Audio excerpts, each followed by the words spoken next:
सर्वेभ्यो नमः। आज के इस वीडियो में हम अभिज्ञान शाकुंतलम के चतुर्थ अंक से लेकर के सप्तम अंक पर्यंत संपूर्ण कथा वस्तु को संक्षिप्त में समझेंगे। पिछले वीडियो में हमने अभिज्ञान शाकुंतलम के प्रथम अंक आश्रम प्रवेश इसको समझा, फिर द्वितीय अंक आश्रम निवेश और तृतीय अंक मिलन। इन तीन अंकों की जो कथा वस्तु है उसको हमने संक्षेप में जाना था कि किस प्रकार से दुष्यंत महर्षि कण्व के आश्रम में शिकार खेलते हुए पहुंचते हैं, कैसे उनका शकुंतला से मिलन होता है और मिलन के बाद में उन दोनों में गंधर्व विवाह हो जाता है, उनमें प्रेम होकर के और दोनों गंधर्व विवाह के माध्यम से एक दूसरे से जुड़ते हैं। तो यहाँ तक की कथा को हमने पूर्व में पढ़ लिया था। आज के इस वीडियो में जो चतुर्थ अंक है विदा अंक, उसके विषय में हम पढ़ेंगे। विदा अंक जैसा कि नाम से ही पता लगता है कि यह विदाई का अंक है और इस अंक के बारे में कहा जाता है कि यह अंक न केवल नाट्य शास्त्र का अपितु संपूर्ण संस्कृत साहित्य वाङ्मय का एक महत्वपूर्ण अंक है। और उसमें भी जो 4 श्लोक हैं वह 4 श्लोक अत्यंत ही महत्वपूर्ण हैं, अत्यंत ही हृदय को आह्लादित करने वाले और मस्तिष्क को शांति प्रदान करने वाले हैं। एक सामान्य पाठक को निश्चित रूप से बहुत कुछ सिखा करके वो 4 श्लोक जाते हैं, बहुत कुछ सीखने को हमें मिलता है। विदा अंक में क्या होता है? इस अंक में विष्कंभक के माध्यम से ये जानकारी मिलती है कि राजा दुष्यंत अपनी राजधानी हस्तिनापुर को लौट चुके हैं। विष्कंभक ये होता है कि उस घटना को दिखला करके नहीं, किसी पात्र के माध्यम से आपस में बातचीत करते हुए बताते हैं और यह पता लग जाता है कि ये घटना कहाँ तक पहुँच चुकी है या पूर्व में क्या क्या हो चुका है। यह सारा वृत्तांत विष्कंभक के माध्यम से पता लग जाता है। तो विष्कंभक में हमें यह पता लगा कि राजा दुष्यंत अपनी राजधानी को जा चुके हैं और शकुंतला उनके विरह में, उनकी याद में खोई हुई है। एकांत में शकुंतला अपनी कुटिया में राजा दुष्यंत को मन ही मन स्मरण कर रही होती है। उसी समय अकस्मात महर्षि दुर्वासा का वहां पर पहुंचना होता है। महर्षि दुर्वासा शकुंतला की कुटिया के सामने आकर के भिक्षा मांगते हैं। भिक्षा जब वो मांगते हैं तो कुछ बार वह आवाज लगाते हैं, भिक्षाम देहि, भिक्षाम देहि, इस प्रकार की आवाज दुर्वासा लगाते हैं। लेकिन शकुंतला राजा दुष्यंत के विरह में उनकी बातों को याद करके, राजा दुष्यंत की बातों को याद करके उन्हीं में खोई हुई थी, इस वजह से उसने महर्षि दुर्वासा की आवाज नहीं सुनी। जब बार बार महर्षि दुर्वासा ने आवाज लगाई फिर भी नहीं सुनी तो महर्षि दुर्वासा को गुस्सा आ गया।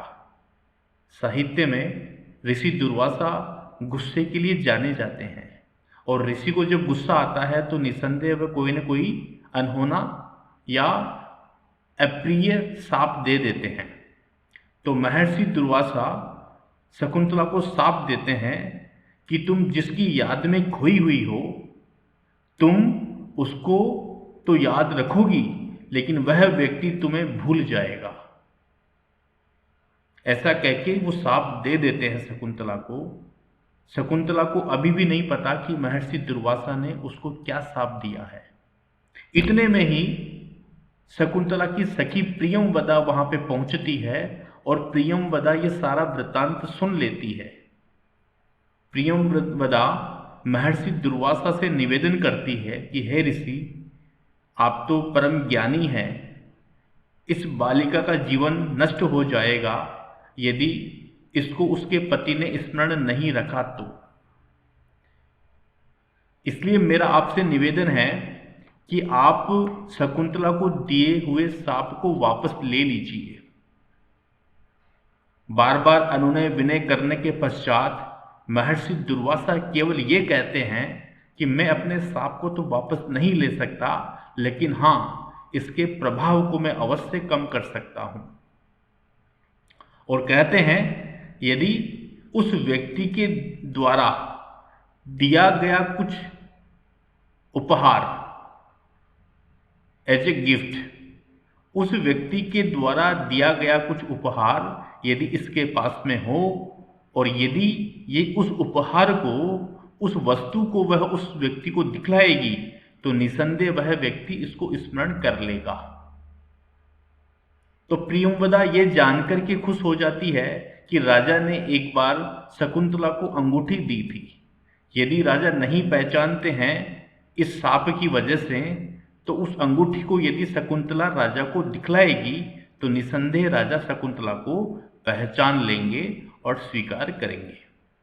ऐसा सोच करके वह शांत होती है और ऋषि दुर्वासा भी वापस अंतर्ध्यान हो जाते हैं। ये सारी घटनाएं केवल ऋषि दुर्वासा और शकुंतला के ऋषि दुर्वासा और प्रियंवदा के मध्य रही। कुछ समय पश्चात महर्षि कण्व सोम तीर्थ से वापस लौटते हैं और जैसे ही वह अपने आश्रम की ओर लौटते हैं उनको सभी वृतांत ज्ञात हो जाता है। उन्हें पता लग जाता है कि शकुंतला और राजा दुष्यंत का इस प्रकार से गांधर्व विवाह हुआ है। ऋषि कण्व उस गांधर्व विवाह के कारण शकुंतला को उसके पति के घर पर भेजने का विचार करते हैं, क्योंकि शकुंतला गर्भवती होती है। तो गर्भवती शकुंतला को उसके पति के घर भेजने का एक कार्यक्रम शुरू होता है जिसको उन्होंने कहा विदा अंक। तो शकुंतला की विदाई इस अंक का महत्वपूर्ण भाग है। इस अंक में सभी अब शकुंतला को पति के घर पर भेजने की तैयारियां प्रारंभ करते हैं और इतना सुंदर वर्णन कालिदास ने इस विदाई का किया है, सहज सहृदय व्यक्ति निसंदेह इसको पढ़ करके आनंदानुभूति कर सकता है और सहज उसकी आंखों में पानी आ सकता है। इतने मार्मिक तरीके से विदाई को वर्णन करना ये केवल महाकवि कालिदास ही कर सकते हैं। वो कहते हैं कि जो शावक है, मृग शावक शकुंतला के आंचल से लिपट जाता है, क्योंकि बाल्यकाल से वह मृग का शावक, मृग का बच्चा शकुंतला को देखता है।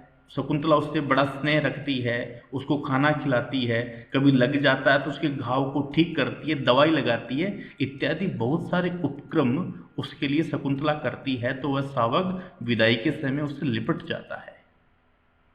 यहां तक वर्णन किया कि हिरनियां अपना खाना खाना छोड़ देती है, मोर नाचना बंद कर देते हैं और जो लताएं हैं वह लताएं पीले पत्ते गिरा करके मानो आंसू बहा रही हो।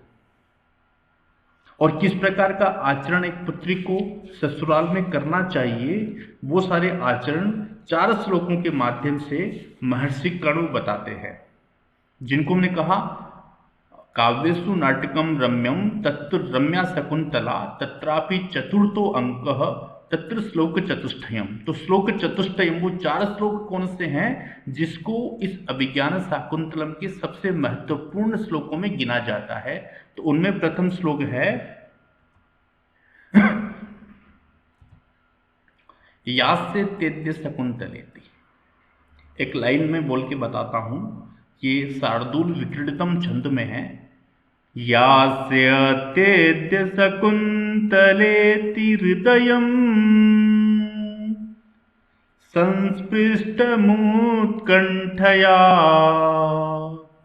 घण्टः स्तम्भितबाष्पवृत्तिकलुषः चिंता जड़म दर्शनम वैक्लव्यम ममतावदीदृशमिदं स्नेहादरण्यौकशः पीड्यन्ते ग्रहिण कथं नूतनया विश्लेष दुःखैर्न वै। इस श्लोक में बताया कि यास्य तेति शकुंतलेति हृदयम संस्पृष्टमुत्कंठया, कि किस प्रकार उसका जो वात्सल्य है, अद्य शकुंतला हृदयम संस्पृष्टमुत्कंठया, तो वो कहते हैं कि जिस प्रकार से मैं एक सन्यासी हूं और सन्यासी होकर के भी मैं शकुंतला को जब पति के घर भेज रहा हूं तो मैं कितनी पीड़ा का अनुभव कर रहा हूं, ये मैं स्वयं समझता हूं। तो गृहस्थ व्यक्ति जब अपनी बेटियों को ससुराल भेजते होंगे तो किस प्रकार का दुख का अनुभव करते होंगे, ये केवल वे ही समझ पाते होंगे। क्योंकि वन में रहने वाला व्यक्ति, मुनि व्यक्ति, तपस्वी व्यक्ति भी इस प्रकार के प्रेम के बंधन को नहीं छोड़ पाता, तो सांसारिक व्यक्ति का क्या हाल होता होगा, ये अकल्पनीय है। कि शकुंतला आज पति के घर पे जाएगी, ऐसा सोचने मात्र से अश्रु प्रवाह बह रहा है, हृदय एकदम निश्चेष्ट सा हो गया है, देखने में भी मैं समर्थ नहीं हो पा रहा हूं, और दुख की पराकाष्ठा तो बहुत बड़ी है। दूसरा श्लोक, पातुम न प्रथमम। अब वो शकुंतला किस प्रकार का आचरण करती थी उसके विषय में बताते हैं। पातुम न प्रथमम विवस्यति जलम यस्मास्व पीतेषु या। वो किसी को जल पिलाने से पहले स्वयं जल को नहीं पीती थी। अलंकार प्रिया होते हुए भी, आभूषण प्रिया होते हुए भी वह आभूषण यानी पुष्पों को नहीं तोड़ती थी। स्नेह के कारण पत्तों और पुष्पों को वो नहीं तोड़ती थी। और प्रथम पुष्प जब आता था पेड़ पर या पौधे पर या बेल पर या लता पर, तो उस पुष्प के आने पर वह उत्साह मनाया करती थी। और इस प्रकार की ये जो शकुंतला है, आज पति के घर पे जाएगी तो सबको आशीर्वाद देना चाहिए। और भी बड़ा गहन और गंभीर अर्थ इस श्लोक का है, जब हम व्याख्या करेंगे तो बहुत गंभीरता से इस श्लोक को पढ़ेंगे। नेक्स्ट श्लोक जिसका है, अस्मान साधु विचिन्त्य। अब किस प्रकार का व्यवहार हो, तो कहते हैं कि हमें सही प्रकार से विचार करके व्यवहार करना है ससुराल में। अपनी जो सहेलियां हैं, जो रानियां बाकी होगी, उनसे किस प्रकार का आचरण तुम करो, छोटों से किस प्रकार का व्यवहार करना चाहिए, बड़ों से किस प्रकार का व्यवहार करना चाहिए, भाई बंधुओं से, सगे संबंधियों से किस प्रकार का व्यवहार करना चाहिए। तुम्हें कभी घमंड न करते हुए सभी की शुश्रूषा और सेवा करनी चाहिए। इस प्रकार का संदेश पिता के रूप में महर्षि कर्ण शकुंतला को देते हैं। और चौथा है शुश्रूषव गुरुन। इसमें भी उन्होंने बहुत अच्छे प्रकार के संदेश शकुंतला को दिए। और एक बहुत महत्वपूर्ण श्लोक चतुर्थ अंक का है, अर्थो ही कन्या परकीय एव। अर्थो ही कन्या परकीय एव तामद्य संप्रेष्य पति ग्रहीतु जातो ममायं विशुद्धः प्रकामं प्रत्यर्पित न्यास इवांतरात्मा। अर्थो ही कन्या परकीय एवं, निसंदेह हम जानते हैं कि कन्या पराया धन है। अर्थो ही कन्या परकीय एवं तामद्य संप्रेष्य पति ग्रहीतु परिग्रहीतु। पति के घर में आज इसको भेज करके मुझे ऐसा लग रहा है कि मैंने अपना भार उतार दिया है। प्रत्यर्पित न्यास, और किस प्रकार से, मान लो दूसरे का धन मैंने इतने समय तक अपने पास में संभाल के रखा और उस धन को जो मैं पति के घर आज भेज रहा हूँ, तो ऐसा जान करके मैं अंदर ही अंदर प्रसन्न हूँ और मैंने दूसरे की जो न्यास है उस न्यास को वापस उसको सौंप करके एक आनंद की अनुभूति में कर रहा हूँ। इस प्रकार से एक सांसारिकता से भरा हुआ, एक उपदेशों से भरा हुआ, किस प्रकार से कन्या को अपने जीवन में या ससुराल में आचरण करना चाहिए, इन सब शिक्षाओं से भरा हुआ ये चतुर्थ अंक साहित्य की दृष्टि से बड़ा महत्वपूर्ण है। तो इस प्रकार से गौतमी सारंगव और शारदत्व के साथ में कण्व शकुंतला को पति के घर में भेजते हैं। और कौन कौन लेके जाते हैं उनको छोड़ने के लिए? गौतमी, सारंगव और शारद्वत, ये शकुंतला को लेकर के वहां से जाते हैं। जब जा रहे थे तो शकुंतला की सखियां कहती है, प्रियंवदा और अनुसुईया, कि हे शकुंतला, यदि तुम्हें पति पहचाने नहीं तो तुम उनको ये अंगूठी दिखला देना। ऐसा कहने पर शकुंतला निसंदेह थोड़ी सी शंकित होती है कि आप इस प्रकार से क्यों कह रही है, लेकिन फिर भी वो समझाती है कि अति स्नेह है पाप संकी। बहुत अधिक जब स्नेह हमारा होता है तो पाप की आशंका निसंदेह हो जाती है। इसलिए ऐसा कोई विषय नहीं है कि तुम शंका करो या दुखी हो, लेकिन हम एक समझदारी के रूप में बताते हैं कि ये अंगूठी तुम्हें, यदि तुम्हें तुम्हारे पति स्वीकार नहीं करें या पहचानने से मना करें तो तुम्हें यह अंगूठी दिखानी चाहिए। इस प्रकार से वह कहती है और शकुंतला इस चतुर्थ अंक में गौतमी, सारंगव और शारदत्व के साथ में अपने पति के घर को जाने के लिए वहां से रवाना हो जाती है और यहीं पर चतुर्थ अंक समाप्त हो जाता है। धन्यवाद।